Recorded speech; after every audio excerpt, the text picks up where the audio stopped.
বাংলাদেশ ও ভারতের মধ্যে অসম চুক্তি এবং পানি আগ্রাসন নিয়ে ফেসবুকে স্ট্যাটাসের জেরে ছাত্রলীগের মাঠ ধরে নিহত আবরার ফাহাদের কবর জিয়ারত করেছেন জাতীয় নাগরিক পার্টি এনসিপির কেন্দ্রীয় কমিটির শীর্ষ নেতারা।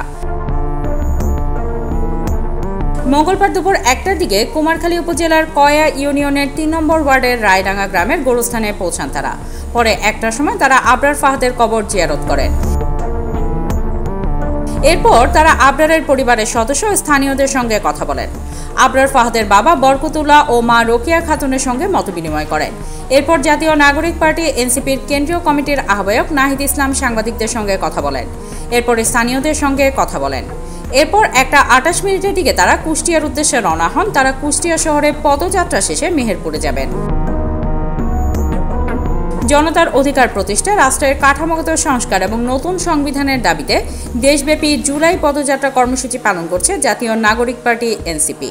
এই কর্মসূচির অংশ হিসেবে আজ কুষ্টিয়া শহর সহ বিভিন্ন উপজেলার বিভিন্ন এলাকায় পথসভা ও পদযাত্রা করবে জাতীয় নাগরিক পার্টির কেন্দ্রীয় কমিটির শীর্ষ নেতারা।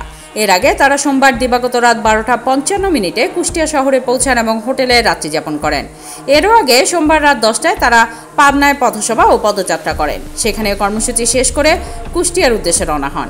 এছাড়া এনসিপির অঙ্গ সংগঠন যুবশক্তি ও শ্রমিক উইংয়ের কেন্দ্রীয় নেতারা এবং কুষ্টিয়া জেলার বিভিন্ন পর্যায়ের নেতাকর্মীরা এ সময় উপস্থিত ছিলেন।